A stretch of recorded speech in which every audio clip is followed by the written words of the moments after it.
예, 오늘 세상을 사랑하지 말라, 오늘 제 3장 두 번째 시간이 됩니다. 제 3장 제목은 세상은 물 아래 묻혔음, 이렇게 이제 제목이 되어 있는데, 물 아래 묻혔다라는 것이 이 책을 읽어보니까 크게 두 가지를 의미하는 것 같아요. 하나는 노아 방주 때 그 물에 잠겨서 다 사망한, 그러나 노아와 그 가족과 그리고 하나님의 택한 짐승들은 그 방주에서 구원받은 이제 그 사건, 그것을 말하면서 동일하게 우리가 침례받는다 또 세례받는다 할 때에 물속에 들어갔다가 나올 때, 그 물속에 들어갈 때 나의 과거의 그 모든 것들과 같이 물속에 들어가며, 그리고 나올 때는 그 모든 것을 그냥 물속에다가 버리고 나오는 거죠. 그래서 물속에서 사망하는, 그리고 나는 그리스도 안에서 이제 새 생명으로 새로운 세상으로 나오는 이제 그러한 모습을 여기서 말하고 있습니다. 그래서 세상이 물 아래 있다라고 하는 그것은 곧 나라고 하는 존재와 관련된 그 모든 세상, 그것은 아담 안에서 나에게 주어진 세상이겠죠. 그래서 그 세상이 다 물 아래 있다라고 하는 이제 그것을 말씀하려고 아마 여기 이렇게 제목이 된 것 같습니다. 자, 그래서 오늘은 그 47페이지에 있는 그 아래서 한 6번째 줄, 여기부터 이제 오늘 하겠습니다. 근데 여기를 하려면은 요 위에서 그 베드로가 말한 것을 우리가 좀 먼저 보면서 이어져 나가야 됩니다. 이 지난번에 본 것인데, 여기 베드로전서 3장 20절에 있는 바로 이 말씀입니다.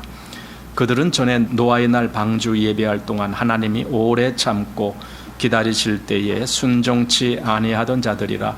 방주에서 물로 말미암아 구원을 얻은 자가 몇 명뿐이니 겨우 8명이라. 자, 이렇게 말씀한 것, 과연 이것을 우리가 지금 어떻게 해석을 해야 될까라고 하는 부분이 바로 이제 또 오늘부터 보는 대목입니다. 자, 여기 본문을 한번 보겠습니다. 자, 베드로의 뜻을 더 분명히 이해하려면 우리는 그가 이 일을 언급한 근원인 창세기 6장부터 8장까지로 돌아가야 한다. 그 그림의 뜻은 매우 깊다. 우리 이제 구약과 신약 이렇게 볼 때에 가끔 신약에서 어떤 말씀을 할 때에 그 근원이 구약에 있는 것을 우리가 보고 또 그래서 구약에 가서 그 말씀을 살피고 하는 경우가 있죠. 이제 오늘 우리 대예배 때에 본 로마서 5장 12절에 나온 그 구절이 바로 창세기 3장에 나오는 그 말씀이다. 그래서 우리가 서로 이렇게 창세기 3장과 왔다 갔다 하면서 비교해 보았듯이, 여기 베드로전서 3장 20절에 있는 이 말씀도 이것이 창세기 6장부터 8장에 나오는 말씀이다. 그러니 그 말씀과 비교해 보라. 이제 이렇게 말씀하는 거죠. 자, 우리는 노아의 날에 온 세상이 부패했음을 본다. 땅은 원래 하나님께서 창조하신 것인데 사람이 자신을 사단의 손 아래 둔 후로 그 땅도 사람의 행위로 말미암아 부패했다. 이 땅이 하나님이 창조할 때는 땅을 창조하셨죠. 그랬는데 그 땅이 사람의 행위로 말미암아 부패했다. 이제 이렇게 돼 있어요. 그것이 창세기 3장 17절에 나옵니다. 아담에게 이르시되 네가 네 아내의 말을 듣고 내가 너더러 먹지 말라 한 나무 실과를 먹었은즉 땅은 너로 인하여 저주를 받고 너는 종신토록 수고하여야 그 소산을 먹으리라. 이렇게 됐을 때 여기 땅은 너로 인하여 저주를 받고, 그러니까 온 땅이 저주를 받았다 이거예요. 저주를 받았다. 그래서 다시 우리 베드로전서 말씀한 그 내용으로 한번 가보면은, 자, 여기 그 땅도 사람의 행위로 말미암아 부패했다. 이제 이렇게 부패가 된 거예요. 그러니까 왜 땅이 부패했습니까? 사실 모든 땅이고 땅에 속한 모든 것들이 그 권한을 아담이 가지고 있었기 때문에 그래요. 하나님이 아담에게 네가 다스리고 지켜라 라고 그 권한을 부여해 주셨죠. 그러니까 아담이 잘못되면 그 땅도 같이 잘못되는 거죠. 그래서 땅은 사람의 행위로 말미암아 부패했다. 죄가 일단 들어오자 제멋대로 발전하여 하나님의 성령조차도 탄식하며 일이 이미 구제할 수 없는 지경에 이르렀으니 그들은 단지 심판받고 제해져야만 하리라고 말씀하시는 단계까지 이르렀다. 이 말씀은 창세기 6장에서 우리가 보게 됩니다. 그때 하나님이 어떻게 말씀하셨는지 한번 보십시오. 자, 창세기 6장 5절 여호와께서 사람의 죄악이 세상에 관영함과 그 마음의 생각의 모든 계획이 항상 악할 뿐임을 보시고 땅 위에 사람 지으셨음을 한탄하사 마음에 근심하시고 가라사대 나의 창조한 사람을 내가 지면에서 쓸어버리되 사람으로부터 육축과 기는 것과 공중의 새까지 그리하리니 이는 내가 그것을 지었음을 한탄함이니라 하시니라. 이렇게 그러니까 하나님이 그 모든 것들을 다 이제 쓸어버린다. 한마디로 사망 안에 있게 한다. 지금 그 말씀이죠. 바로 그 내용을 여기서 말한 겁니다. 자, 그러므로 이제 그 밑에 하나님은 노아에게 방주를 건축하라고 명령하셨다. 여기 방주를 건축하라라고 했다. 여기 그 용어를 가끔 어떤 분들은 방주라고 그리지 아니하고 배라고 말하는 분이 있어요. 근데 이거 배가 아니에요. 방주는 다른 거예요. 그게 어떻게 다른지 한번 보겠습니다.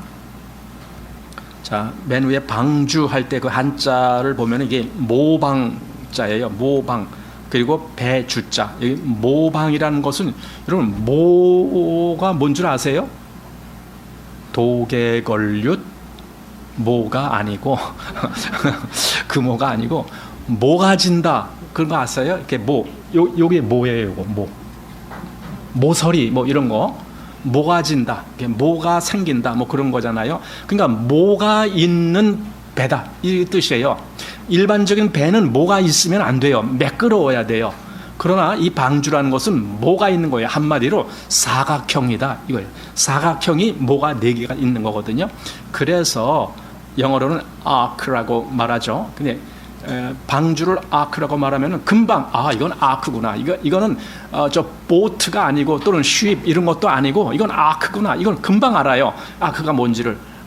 그런데 이제 우리말에는 방주 그러니까 사람들이 이걸 배라고 자꾸만 얘기하려고 하는데 방주는 배가 아닙니다. 상자가 더 가깝습니다. 상자 또 우리 괴짝 이렇게 말하듯이 근데 그게 아주 굉장히 커요. 그렇게 만들어졌다는 거예요. 이것이 방주라는 뜻입니다. 근데 이 성경에는 이 방주가 중요하게 나오는 대목이 3번 나와요.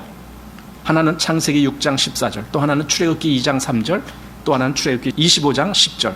이렇게 방주 또는 상자 또는 궤 이게 전부 아크라는 단어로 되어 있는 거예요. 6장 14절에는 너는 잣나무로 너를 위하여 방주를 짓되 하고 이제 방주 얘기가 나온 거죠. 근데 출애굽기 2장에 보면은 2장 3절에 더 숨길 수 없게 되매 그를 위하여 갈 상자를 가져다 역청과 나무진을 치라고 아이를 거기 담아 하수가 갈대 사이에 두고 이건 이제 모세 때 그런 거죠. 그 바로가 남자아이가 나오던 다 하수에 던져라 이제 이렇게 명령을 내리잖아요. 그래서 어떻게 모세의 어머니도 이 모세를 더 이상 기를 수가 없으니까 갈 상자를 그걸 엮어갖고 거기다 이제 역청을 치라고 그래서 물이 스며들지 않게 한마디로 물에 뜨게 그렇게 했다는 거예요. 근데 그 상자라는 말이 아크 즉 여기 모가 있는 배다 그런 뜻입니다. 이게 그 다음에 출애굽기 25장 10절에는 그들은 조각목으로 궤를 짓되 장이 2규빗 반 광이 1규빗 반 고가 1규빗 반이 되게 하고 이것은 언약궤를 이야기하는 거예요. 언약궤를 짓되 이렇게 궤로 만들어라. 그러니까 그래서 우리말에는 어떤 때는 궤, 어떤 때는 상자, 어떤 때는 방주 이렇게 했지만 영어로는 다 이게 아크입니다. 다시 말해서 그냥 똑같이 방주와 같다 그 말입니다. 이게 그리고 다 의미가 있습니다. 그리고 다 이게 구원의 의미가 있습니다. 당연히 창세기 6장에 잣나무로 지은 그 방주는 노아의 8 식구가 구원받은 그 방주를 얘기하는 거고 갈 상자는 모세가 구원받은 상자고 그 다음에 마지막에 나오는 이 궤는 이것은 언약궤입니다. 이건 언약궤, 하나님의 말씀의 궤입니다. 이것은 하나님이 그 당시에 이스라엘과 같이 그 진중에 계시겠다라고 하는 그리고 하나님이 그들에게 말씀하셨다라고 하는 그 의미로 그 궤를 그들에게 주셨고 이스라엘은 계속 역사 속에서 계속 그 하나님의 궤를 소중히 여기면서 그걸 이스라엘 지금 그 가나안 땅까지 가지고 들어갔습니다. 근데 지금 현재는 그게 어디 있는지 모릅니다. 가끔 이제 이런 걸 탐험한다 또는 찾는 그런 사람들이 있다라고 가끔 들리기도 합니다. 그래서 노아의 방주도 찾았고 또 하나님의 언약궤도 어디서 발견됐다는 이제 이 얘기가 있는데 정확하게 뭐 그것이 어떻게 증거가 돼서 나온 그것은 제가 못 봤습니다. 어쨌든 말로는 그렇게 이제 많이들 하고 있습니다. 자, 다음 보겠습니다. 그래서 맨 밑에 그러므로 하나님은 노아에게 방주를 건축하라고 명령하셨고 그의 집안 식구와 피조물이 그 안에 들어간 후에 홍수가 임했다. 홍수가 천하의 모든 높은 산을 엄물에 버렸으며 그들은 방주로 말미암아 땅에서 떠오르기 시작했다. 잘 보세요. 방주로 말미암아 떠오른 거예요. 방주 안에 있었기 때문에 떠오른 거예요. 방주 바깥에 있었다라면 떠오를 수가 없었어요. 자, 사람과 육축을 포함한 모든 살아있는 생물은 다 멸망하였으며 오직 방주 안에서 물 위에 떠오른 사람만 구원을 받은 것이다. 그러니까 그 물 아래에는 다 사망이고 물 위로 와야, 즉 그래서 방주 안에서 물 위로 떠오른 그들만 살았다. 지금 그 얘기입니다. 그래서 여기에서 중요한 것은 그들이 단지 홍수의 엄물에서 벗어났다는 데 있지 않다. 그것은 중점이 아니다. 참으로 중요한 것은 오직 그들만이 그 부패한 사물의 체계, 즉 물 아래에 묻혀버린 세상에서 나온 사람이라는 것이다. 나온 사람은 반드시 살고 그 가운데 남아있는 사람은 반드시 멸망하는 것이다. 그러니까 물에서 나온 사람만 사는 거예요. 물 아래에 있는 그들은 다 죽은 거예요. 다 사망이에요. 그래서 이제 구원이라는 말을 거기서 이제 하는 겁니다. 자, 그러나 구원은 나오는 것이지 나온 결과가 아니라는 것이다. 그러니까 나오는 것, 그러니까 어디로부터 더 이상 거기에 있지 않고 거기서 일로 나오는 것, 이제 이런 거, 그런 것이 구원이다라는 의미라는 거죠. 이 차이가 아주 크다는 것을 주의하기 바란다. 구원은 본질적으로 오늘 그 멸망받기로 정해진 사탄에 속한 체계로부터 나오는 것이다. 그죠? 이게 나와야 되죠. 아까 오전에도 봤고 요한계시록에 그 말씀 있잖아요. 내 백성아 거기서 나와라. 요한계시록 18장에 그 말씀이 있잖아요. 그 온 세상, 여기 온 세상 체계, 여기 체계라고 되어 있어요. 여기 사단에 속한 체계. 그러니까 온 세상 체계를, 그거를 하나님이 성경에다 뭐라고 표현했느냐면 그게 바벨론이야. 음녀야. 이렇게 표현하셨단 말이죠. 거기서부터 너는 나와라. 이거 나와라. 내 백성아 거기서 나와라. 그래서 그들이 받는 그 진노를 너는 받지 말라. 이렇게 말씀하셨거든요. 마찬가지로 이때도 노아 때에도 지금 저 방주 밖에 있는 저들이 받을 진노에서 너희는 나와라. 그게 뭐냐? 방주를 타라. 지금 그 얘기예요. 방주를 타면은 그 물에서 나온 거니까. 그게 바로 구원이다라고 말한다라는 겁니다. 자, 하나님을 찬미한다. 그들은 나왔다. 어떻게 나왔는가? 물로 말미암은 것이다. 그러니까 물이 갈라놓은 거예요, 그걸. 만약에 물이 그때 없었다라면, 노아의 홍수가 없었다라면 세상과 노아 가족은 갈라지지 않아요. 그냥 같은 세상에 살고 있어요. 근데 물이 넘침으로 말미암아 세상은 물에 갇혀진 거고 노아 식구들은 그 물 위로 떠오른 거예요. 그래서 나눠진 거예요. 그래서 물로 말미암아 나눴다. 그럼 사실 물은 뭡니까? 물은 사망을 얘기하는 거거든요. 근데 그 사망으로 말미암아 갈라지는 거예요. 자, 그러므로 오늘날 믿는 이의 침례, 이 침례라는 거기에 물이 있잖아요. 바로 물, 바로 그런 의미에서 물을 중요하게 보는 거죠. 침례는 노아가 방주에서 홍수를 통과한 것과 같이 물을 상징적으로 통과하는 것이다.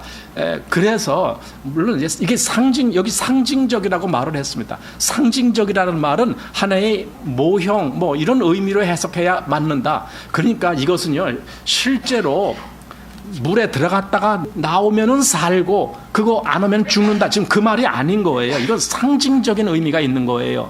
그런데 이제 이 책을 읽다 보면은 자꾸만 그렇게 해야만이 실제적으로 생명이 주어진다라는 식으로 그렇게 읽혀질 수도 있어요. 그게 약간 우리가 주의해야 될 부분들입니다.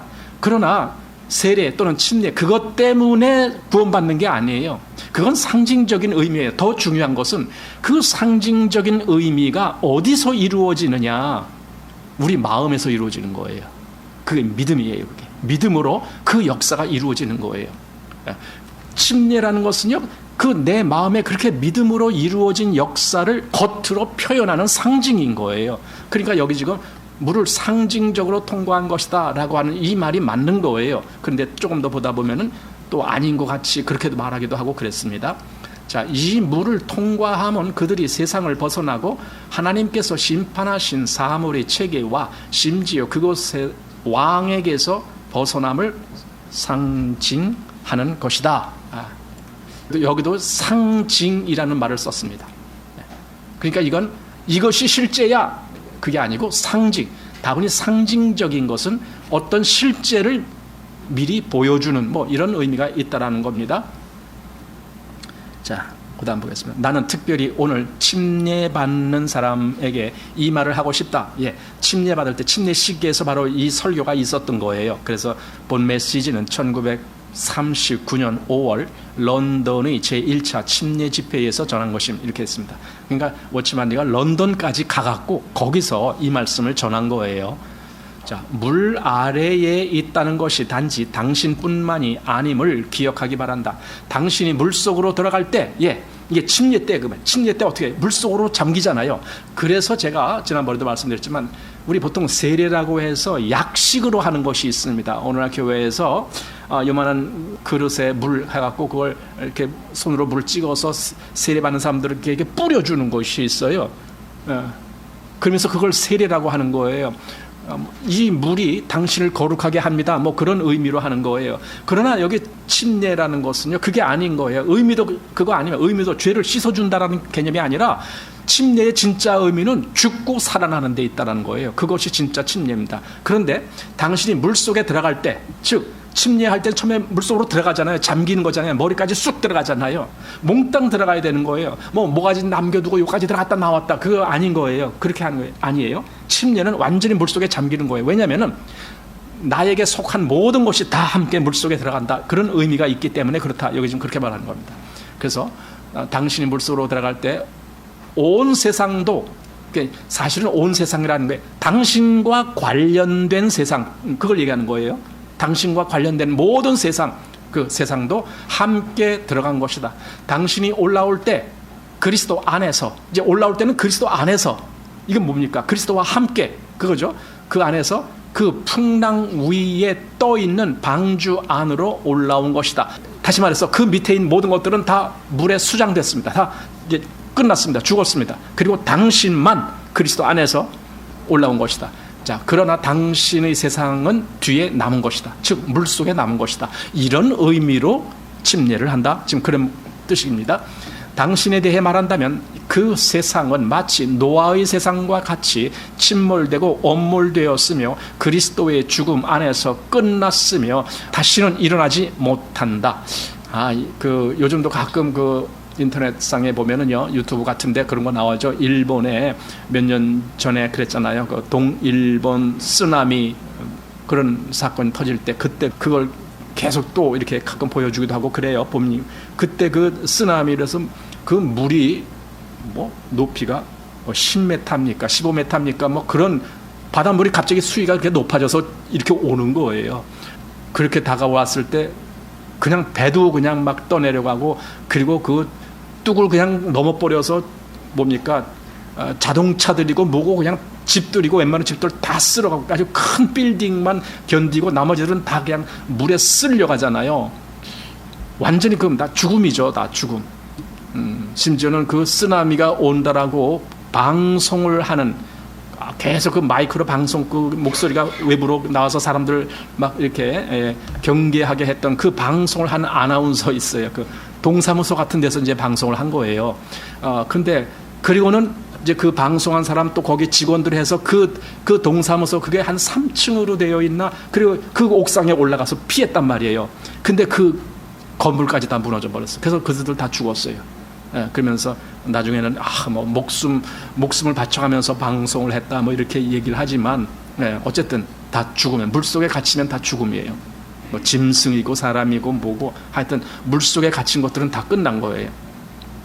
그전에 우리나라 어디서 지하 차도가 물이 잠겨갖고 한꺼번에 그냥 우리나라가 아니라 중국인가요? 우리나라에? 어디서 그랬죠? 중국에서 사실 그 일이 있었거든요. 우리나라 어디서? 청주. 거기 제방이 붕괴해갖고 맞아, 그런 일이 있었어요. 그래서 우리나라도 그런 일이 있었는데 중국은요 엄청 많은 피해를 그때 당했어요. 근데 중국은 그런 걸 또 감추죠. 그런 뉴스를 뭐 인터넷상에 있으면요 그걸 다 AI 즉 이 인공지능이 그런 걸 다 조사해갖고 다 감춰요. 다 삭제해버려요. 자, 당신은 침례로 말미암아 이렇게 선포할 수 있다. 주여, 나는 나의 세상을 뒤에 남겨 놓았습니다. 침례 받을 때 그 마음을 갖고 한다는 거예요. 나와 관련된 내가 연결되어 있는 그 모든 세상 저 물속에다 잠겼습니다. 이 마음으로 한다는 거예요. 그래서 당신의 십자가가 나와 세상을 영원히 나누었습니다. 당신의 십자가가, 주님의 십자가가 나를 그렇게 나와 내 세상과의 그 거리를 벌어지게 했습니다. 이제 이렇게 말한다는 거죠. 그러므로 이 표시는 당신이 침례의 물을 통과할 때 이전의 체계에 속한 모든 사물이 그 물로 말미암아 끊어졌으며 결코 되돌아오지 않는다는 것을 말한다. 오직 당신만이 물에서 나온 것이다. 당신만. 당신과 관련된 그 당신 주변의 그 세상들은 다 끝난 거다. 지금 이거죠. 당신만 나왔다. 당신에 대해 말하자면 이것은 다른 세계로 들어가는 것이요. 이 세계 안에서 당신은 비둘기가 새로 물고 온 감람나무 잎을 볼 수 있는 것이다. 노아가 이제 홍수가 한참 지난 후에 거의 1년이 다 됐는데 노아가 그 창문을 열고 처음에는 까마귀를 내보냈던가요? 그랬더니 까마귀가 돌아오질 않았다 그래죠. 그래서 다시 두 번째로 비둘기를 내보냈는데 첫 번째는 그냥 돌아왔는데 그 다음에 또 보냈더니 이제 새로 돋은 감람 잎사귀 그걸 하나 물고 왔다. 그래서 이제 저기 이제 육지가 이제 드디어 도로 식물들이 자라게 됐구나. 이제 이걸 알았다는 거예요. 그리고도 이제 한참 있다가 결국은 방주에서 나오는 거죠. 그러니까 보세요. 그 이전에 노아가 살았던 그 세상은 다 끝난 거예요. 방주에 들어가기 이전에 노아가 살았던 세상이 있었을 거 아닙니까? 거기에 많은 생물들도 있었을 거 아닙니까? 그들은 다 끝난 거예요. 그리고 이제 새 세상으로 방주가 열린 거예요. 그게 비둘기가 물고 온 감람나무 잎사귀가 상징적으로, 그건 새로 돋은 잎사귀라는 거예요. 옛날 잎사귀가 아니고 새로 돋은 잎사귀, 그러니까 새 환경으로 들어간 거예요. 그리스도인이 세례를 받고 그 안에서 나는 내게 속한 모든 것, 내 아담에게 속했던 그 모든 것이 다 물에 의해서 죽은 것처럼 그렇게 내가 죽은 것으로 여깁니다 하고, 그러면 그 다음에는 이제 새 세상으로 가야죠. 그리스도 안에서 그리스도의 그 부활하심으로 말미암아 나도 그리스도의 그 새 생명 가운데서 이제는 내 삶이 시작됩니다. 이렇게 이제 여기게 되는 거죠. 그것을 의미하는 겁니다. 당신은 심판 아래 있는 세상에서 나와서 하나님의 생명의 새로움이 가득한 세상으로 들어가는 것이다. 내가 다시 강조하건대 물속에 들어간 것은 단지 당신만이 아니라 당신의 세상도 당신과 함께 들어가 그곳에 남아있는 것이다. 당신이 처한 새로운 위치에서 본다면 당신은 이 물이 당신의 이전 세상에 속한 것을 묻혀버렸음을 발견할 것이다. 그래서 사실 그런 의미에서 이 침례를 받는다라는 것이 중요하다라는 겁니다. 침례라는 것의 이 의미가 중요하기 때문에 바로 그 의미를 생각하면서 침례를 받는다라면, 자, 그 다음 보겠습니다. 노아와 그의 집안 식구를 구원한 홍수는 또한 그들이 이전에 생활하던 세상을 엄몰해 버린 것이다. 그렇죠. 제가 좀 아까 말씀드린 대로 노아가 방주에서 나올 때의 세상은 노아가 방주에 들어가기 그 이전의 세상이 아닌 거예요. 세상이 새롭게 된 거예요. 그 이전에 속했던 생명체들은 다 죽은 거예요. 다 끝난 거예요. 그리고 새로운 세상이 시작된 거예요. 그래서 엄물해 버린 것이다. 그러므로 동일한 물이 한 면에서는 당신과 나를 그리스도 안에 구원의 입장 위에 두며 다른 한 면에서는 사탄의 모든 사물의 체계를 매장해 버린 것이다. 그래서 이렇게 정말 그 침례로 말미암아 나의 그 세상에 속한 모든 것들이 다 매장돼 버렸다라면은 이제는 나는 비로소 생명 안에서 생명의 길을 걸을 수 있게 되는 거예요. 더 이상 과거 세상이 나를 어떻게 하지 못하는 거예요. 왜냐하면 나는 거기서 이제 나왔으니까. 자, 당신은 침례로 말미암아 당신 자신의 아담에 속한 역사를 끝낼 뿐 아니라 당신의 세상도 끝내는 것이다. 이것은 둘 다 죽고 매장되는 것이며 부활은 없다. 이것이 모든 것의 끝이다. 내가 나에게 속했던 모든 것을 과연 그렇게 여기는가 이거죠. 사실 여기에는 전혀 믿음도 없는 사람이 침례받는다라고 이렇게 되는 건 전혀 아니에요. 그럴 수가 없어요. 그래서 이렇게 침례받을 때 더 중요한 것이요, 그의 믿음이 과연 그 침례를 믿고 있느냐 이거. 침례가 그렇게 되는 것을 그걸 믿고 있느냐 이런 거예요.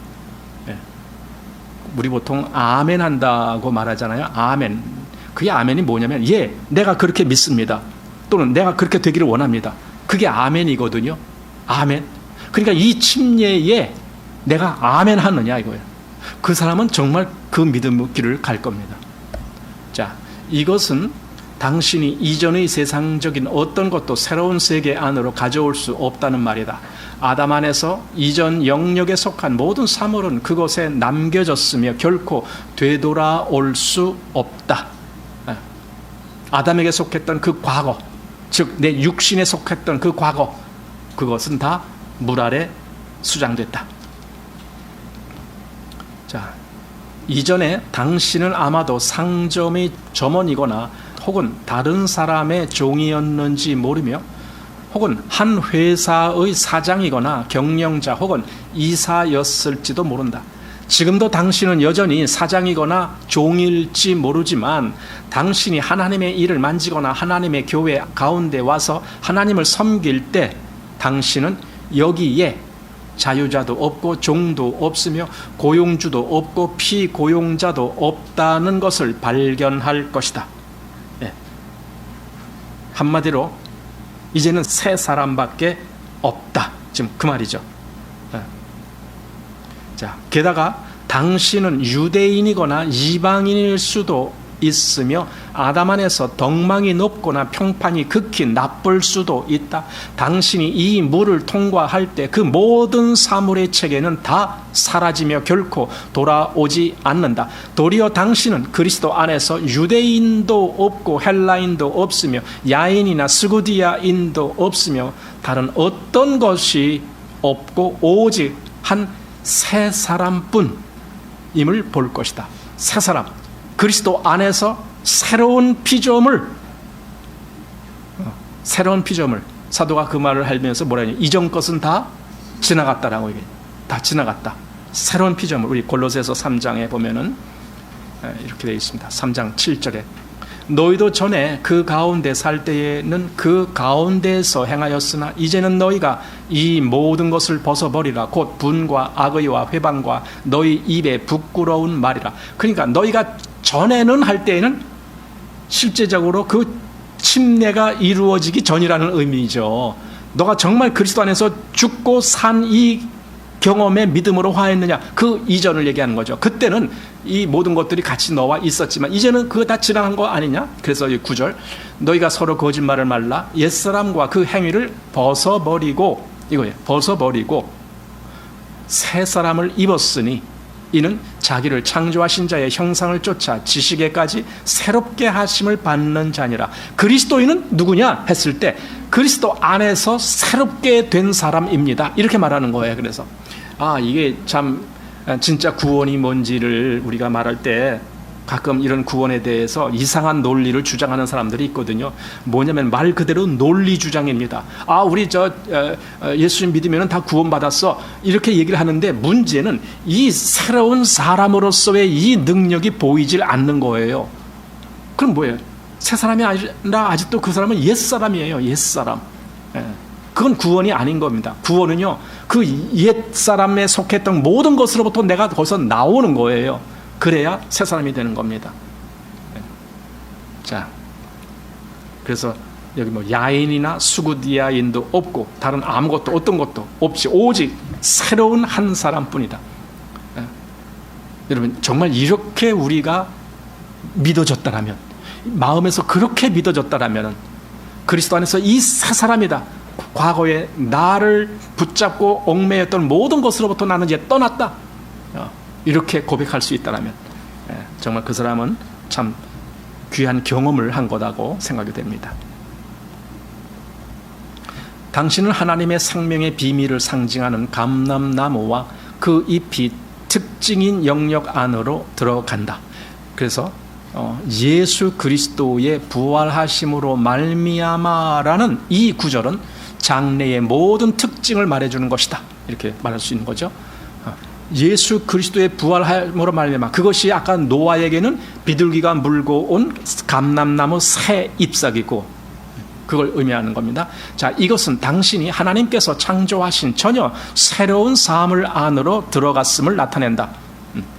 그러니까 정말 그리스도 안에, 여기 예수 그리스도의 부활하심으로 말미암아라는 이 말에 의해서 내가 믿음으로 그 안에 들어간다면 나는 정말 완전히 새로운, 여기 전혀 새로운 삶을 안으로 들어갔음을 나타낸다. 이렇게 되는 겁니다. 근데 그것도 역시 하나님께서 창조하신 것이라고 되어 있습니다. 이걸 우리가 다른 말로 새 창조라고도 말합니다. 자, 성경 해설가의 말에 따르면 로버트 영의 성경 용어 색인이라는 그 이제 사전을 의미한다고 봅니다. 거기서 아라랏이란 이 이름은 거룩한 땅을 뜻한다. 이 단어의 의미가 그렇다는 겁니다. 아라랏 산에 방주가 머물렀고 노아가 바로 거기서부터 방주에서 나왔잖아요. 그러니까 그 아라랏이 왜 하필 아라랏 산에 머물렀을까? 근데 이 아라랏이라는 의미가 거룩한 땅이라는 의미다. 그냥 과거에는, 방주 이전에는 거룩한 땅이 아니고 그야말로 죄가 아주 만연한, 완전히 그 죄가 넘치는 그런 세상에 있었는데 이제 새 세상이 됐다라는 겁니다. 이걸 결국은요, 우리가 그리스도 안에서 새로운 사람이 되었을 때 이 의미를 찾잖아요. 근데 또 있습니다. 그게 뭐냐면 요한계시록에 나오는 마지막 때에 하나님이 이 악한 세상을 다 심판하시고 이제 새로운 하나님만의 그 세상을 만들어 가시는 그 역사가 오는 거예요. 그걸 우리가 요한계시록을 보면서 보게 되는 겁니다. 자, 이 상에서 본 바와 같이 방주가 더 새로운 땅에 머무르며 방주 안에 새 창조를 예표하는 충만한 피조물이 있음을 인해 하나님을 찬미한다. 그리스도의 죽음으로부터 하나님은 전혀 새로운 창조를 낳으시고 부활한 그리스도의 연합 안에서 사람을 이 새 창조로 이끄신다. 그리스도 안에서 당신과 나는 이 새 창조 안에 있는 것이다. 새 창조, 계속 새 창조 강조했습니다. 아, 나는 새 창조 안에 들어간 자이구나. 그러니까 그리스도 안에서 거듭난 사람들은 이 새 창조가 내가 있는 위치구나, 이걸 아마 마음에서 계속 그걸 느끼면서 또 그걸 새기면서 그렇게 살아갈 겁니다. 자, 이제 당신은 나에게 우리가 만일 침례를 받지 않는다면 문제가 됩니까? 라고 물을 것이다. 그러니까 아니, 이렇게 계속 말했을 때, 아니, 그럼 혹시 우리가 침례를 못 받으면은 어떻게 돼요? 뭐 이런 질문이겠죠. 그러면은 우리 구원받은 거 다 취소된단 말입니까? 뭐 이런 질문도 덧붙여서 하는 거겠죠. 별거 다 있습니다. 하여튼 그때 나의 유일한 대답은 침례는 주님이 친히 하신 법령이라는 것이다 하면서 마태복음 28장 19절 있습니다. 주님이 친히 명령하신 법령이다. 그러니까 워치만, 그건 내가 대답하고 말고 할 그거 아니다. 주님이 명령하셨어. 그러니까 너희가 주님의 말씀을 들으려면은 그렇게 하면 돼. 지금 그 얘기겠죠. 자, 그분 자신도 사람의 만류하는 충고를 거절하고 이 길을 가셨다. 그러니까 예수님도 침례를 받으셨죠. 사람의 만류했는데 누가 만류했어요? 세례 요한이 그랬죠. 어떻게 당신이 내게 침례를 받으십니까? 내가 당신을 침례 준다는 게 말이 됩니까? 내가 당신에게 침례를 받아야지. 이렇게 말했을 때 아니다. 내가 당신에게 침례를 받아야 그래야 뭐 하나님의 모든 의를 이루는 것이다. 이제 이렇게 말씀했잖아요. 자, 베드로는 침례는 오직 선한 양심이 하나님을 향하여 간구하고 간증하는 것이라고 말한다. 여기 이제 말을 약간 좀 다르게 해석했습니다. 원래 성경에는 뭐라 그랬습니까? 하나님을 향하여 찾아가는 거라 그랬잖아요. 그런데 여기서 그것을 간구하고 간증하는 것이다. 이렇게 이제 조금 다른 말로 했으니까 그 하나님을 향해 찾아간다는 말 속에 이런 의미가 있다라는 의미겠죠.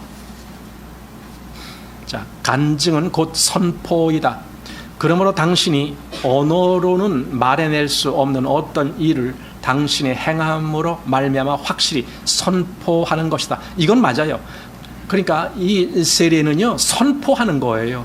나의 구원을 내가 그리스도 안에서 내 과거는 다 이제 끝났고 나는 그리스도 안에서 새로운 세상으로 새로운 사람으로 삽니다 라고 선포한다는 의미를 갖고 있는 것이 우리가 말하는 세례 또는 침례입니다. 그러니까 말로 증거하는 것이 아니고 행동, 침례 받는다라는 그 행동으로 증거하는 거예요. 그게 우리가 말하는 침례 또는 세례라는 겁니다. 당신은 물을 통과함으로 온 우주를 향하여 당신이 이미 당신의 세상을 뒤에 두고 새로운 영역으로 들어왔음을 선포하는 것이다. 이것이 구원이다. 여러분, 이것이 구원이라는 거예요. 그러니까 우리는 구원이라는 개념을 뭐 죄 사함 받고 지옥 안 간다라는 이런 개념으로만 알고 있었던 사람들은 여기서 배워야 돼요. 진짜 구원이 뭔가? 완전히 세상이 바뀌어진 거예요. 내가 이전 세상에 살던 내가 이제는 그리스도 안에서 새 세상으로, 새 창조의 그 세상으로 거기서 살아가는 걸로 바뀌어진 것. 그래서 사도 바울이 그걸 어두움에서 빛으로, 사단의 권세에서 하나님께로 돌아가게 한다. 이렇게 말했던 것처럼 그렇게 완전히 바뀌어지는 것을 구원이라고 얘기하는 거예요. 그러니까 구원의 개념을 너무나 편협하게 알고 있으면 안 돼요. 구원은요, 이렇게 아주 굉장히 큰, 완전히 세상 자체 전체가 바뀐 것을 의미하는 것입니다. 그게 구원입니다.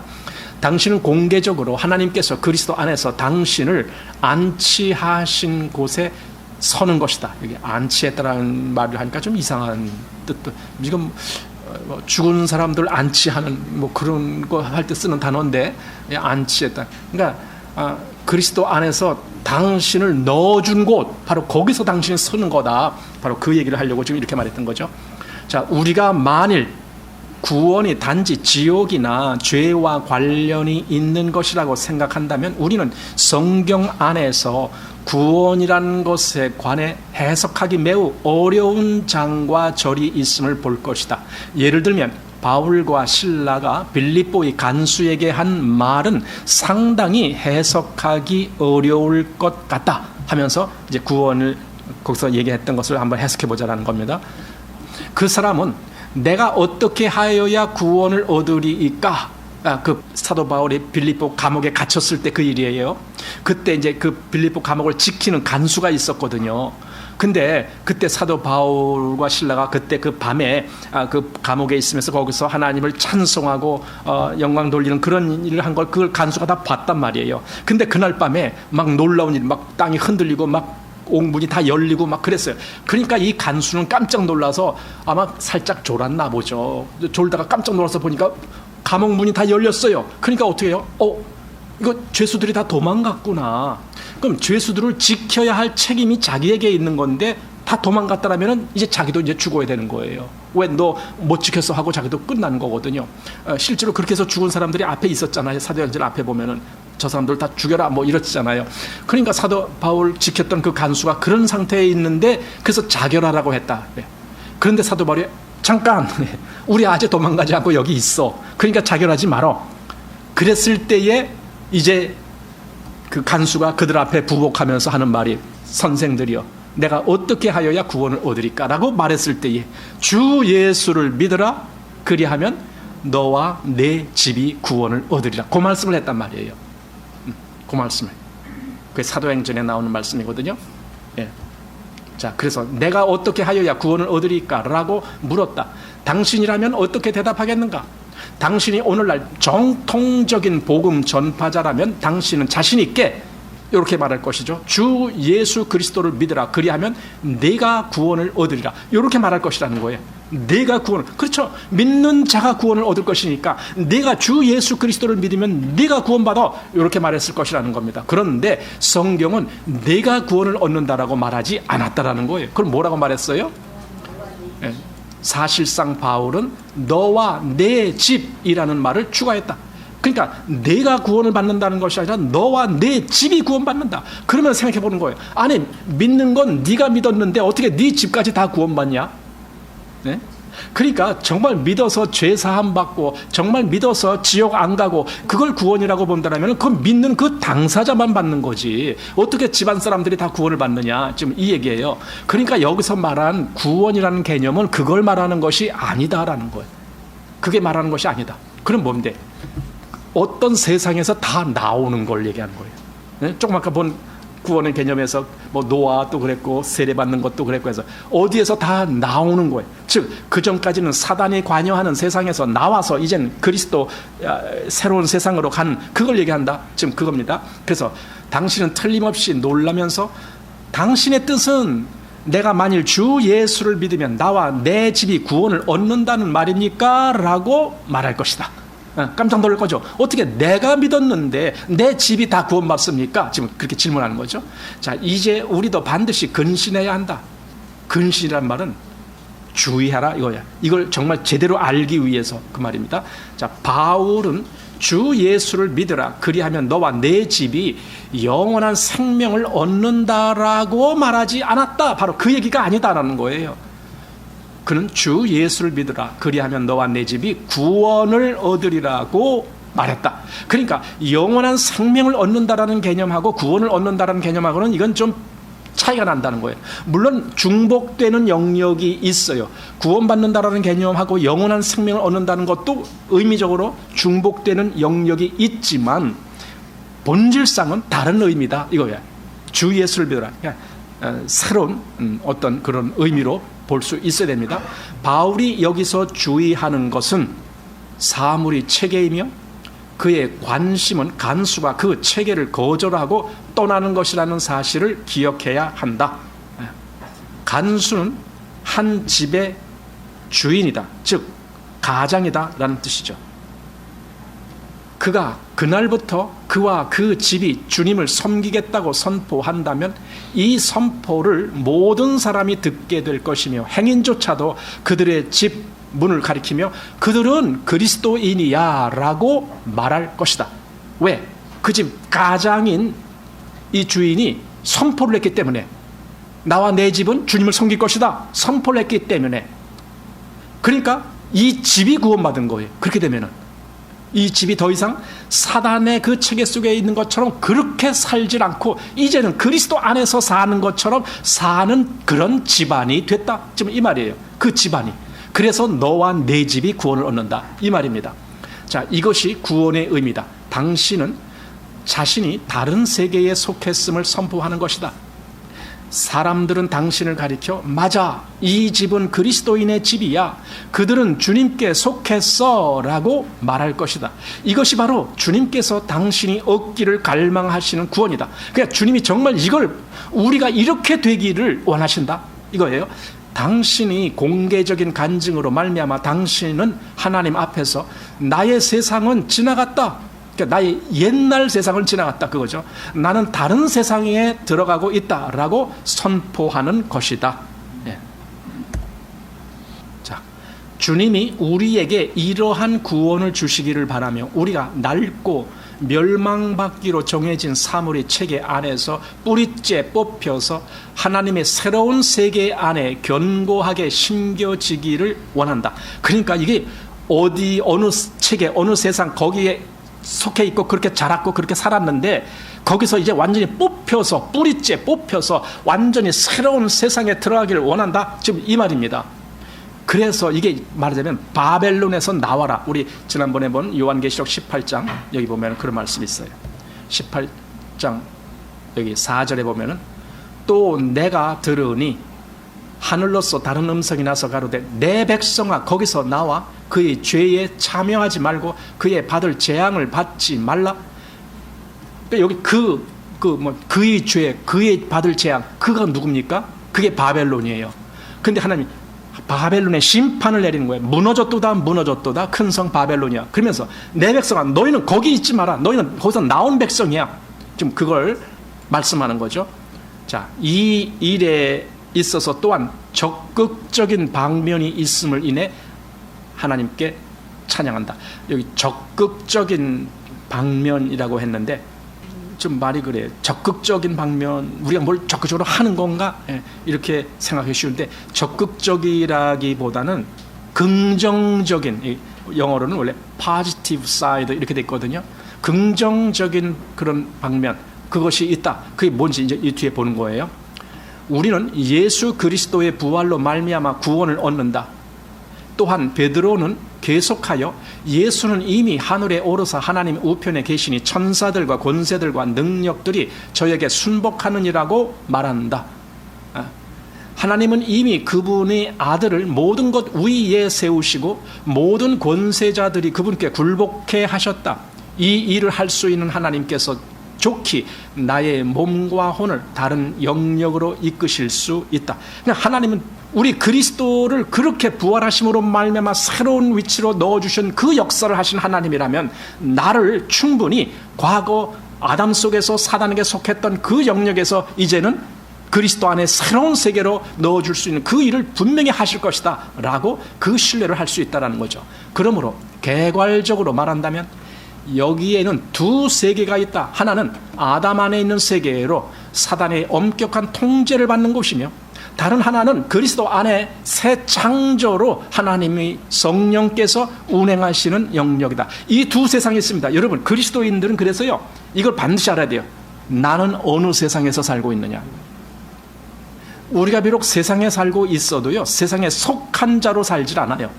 우리는 세상에 있지만 우리는 세상에서도 그리스도께 속한 자로 사는 거예요. 그게 다른 거예요. 여기서 이걸 강조하는 겁니다. 그리고 그걸 진짜 구원이라고 얘기하는 거예요. 그러니까 구원이라는 개념을 아주 이상한 개념으로 너무 낮추어서 사람들이 말하기 때문에 구원에 대한 오해가 많은데 구원은요 실제적으로 그리스도 안에 이 새 세상에서 사는 거예요. 그게 구원이에요. 과거의 세계에 있다면 그건 죽은 세상이에요. 자, 당신과 내가 어떻게 이 영역을 벗어나 다른 영역 안으로 들어갈 수 있는가? 하나님이 그렇게 했죠. 나는 다만 하나님의 그렇게 하시는 것을 믿는 것뿐이죠. 예. 당신이 만일 이 문제에 어떻게 답해야 하는가에 대해 분명치 않다면 나는 당신에게 당신은 처음에 어떻게 아담으로 들어갔느냐고 질문을 먼저 하겠다. 우리가 처음에 아담 안에 있게 된 것이 어떻게 된 거죠? 아담 안에서 태어났기 때문에 그렇게 된 거죠. 지금 그 얘기입니다. 왜냐하면 들어가는 길은 나오는 길을 가르쳐주기 때문이다. 당신은 태어남을 통하여 아담의 족속 안으로 들어갔고 아담의 영역 안으로 들어갔다. 그렇다면 당신은 어떻게 나오는가? 그것은 죽음으로 말미암아 나오는 것이다. 이 말이에요. 그러니까 내가 태어나면서 어떤 세상에 있게 됐다면 내가 거기서 죽으면 떠나는 겁니다. 그래서 세상에서도요 어떤 사람이 태어났을 때 그래서 태어나면서 이제 좋아라 하고 이제 살잖아요. 근데 어느 날 죽어요. 그러면 어떻게 해요? 이제 더 이상 이 세상에 없어요. 그럼 어떻게 해요? 땅 속으로 다시 보내는 거예요. 영적인 의미에서도 똑같아요. 내가 어느 세상 즉 사단의 세계에 내가 태어나면서부터 거기에 속하게 돼 있다면 자동적으로 거기에 속해요. 왜냐하면 아담 자손이기 때문에. 그러면은 내가 거기서 나올 수 있는 길은 죽음으로, 즉 그 세상에 속한 것과 결별하는 겁니다. 이게 죽는 거예요. 그 이전 세상과 내가 결별해야 돼. 그래서 침례, 즉 물에 잠길 때 그 모든 세상을 거기다 다 떨어뜨려 놓는 거예요. 결별. 그리고 그리스도 안에서 새 사람으로 새롭게 중생된 그런 모습으로 나오는 겁니다. 당신은 또 어떻게 그리스도의 범위로 들어가는가? 대답은 똑같다. 즉 출생으로. 그러니까 새롭게 태어나야 돼. 새롭게 출생으로 말미암는 것이다.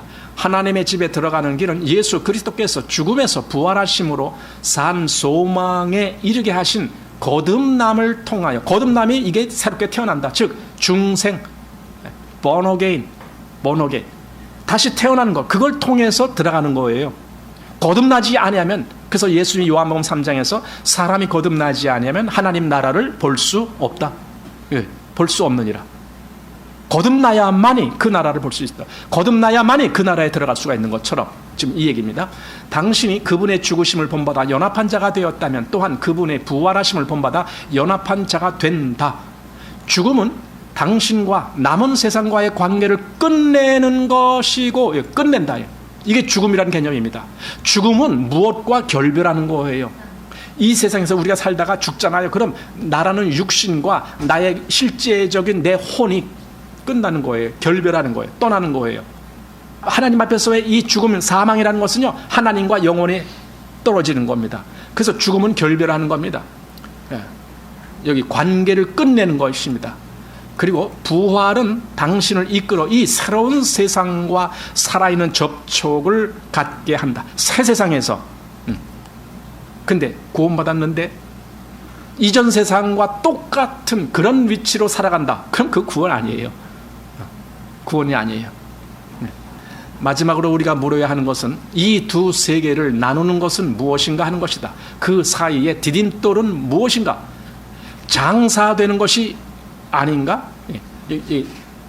그 둘을 나누는 것이 장사하는 거예요. 장사는 뭡니까? 죽었다 이거예요. 죽었기 때문에 장사한다. 지금 그 말입니다.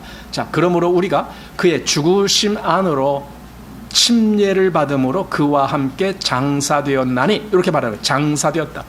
죽었다. 그러니까 장사됐단 말은 완전히 다 묻어버리는 거예요.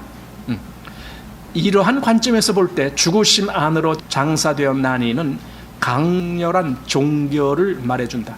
아담 안에서의 나의 역사는 이미 그리스도의 죽음 안에서 끝났다.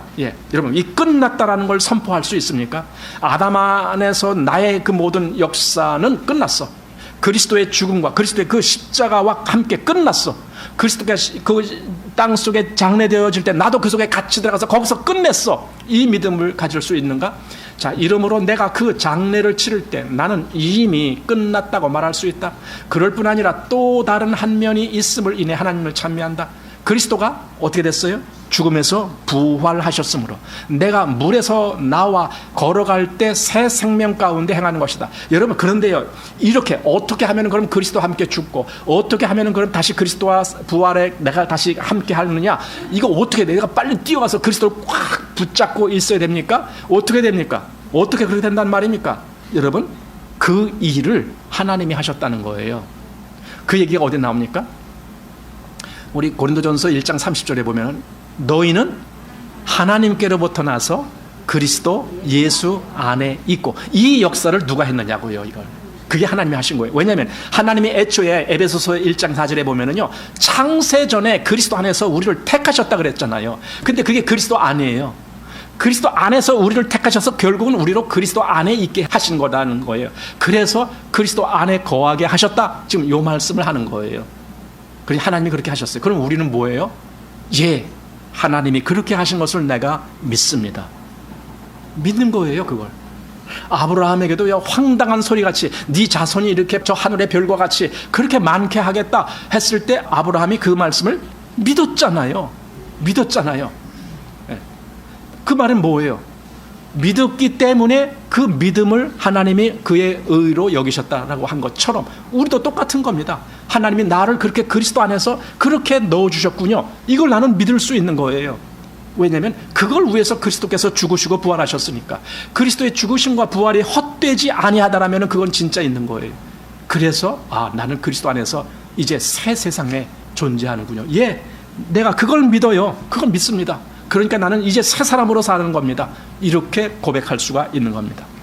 자, 이제 십자가의 이중적인 효과는 로마서 6장 3절에도 함축되어 있다. 이중적인 두 가지 어떤 의미가 있다는 거죠. 무릇 그리스도 예수 안으로 침례를 받은 사람은 그분의 죽으심 안으로 침례를 받은 줄을 알지 못하느뇨. 이게 원문에는 이런 식으로 되어 있다는 거예요. 이 구절 안에도 침례의 양면이 암시되어 있다. 우리의 침례는 두 가지 사실 안으로 들어가는 것이다. 첫째는 우리 믿는 사람이 그분의 죽음 안으로 들어가는 것, 죽음 안으로 들어가는 것, 그분의 죽음 안으로 들어가서 다 거기서 다 모든 걸 내려놓는 것. 이것은 중요한 사실이지만 그것이 전부인가? 아니다 이런 거죠. 결코 그렇지 않다. 왜냐하면 둘째로 같은 구절에서 우리는 그리스도 예수 안으로 침례를 받았다고 말하기 때문이다. 즉 그분의 죽음 안으로만 같이 들어간 것이 아니라 그분의 실제로는 예수 그리스도 안에 우리가 거하기 때문에, 그건 뭘 얘기하느냐, 장차 그분이 부활하실 때 나도 그 안에서 같이 부활한다, 그 얘기예요.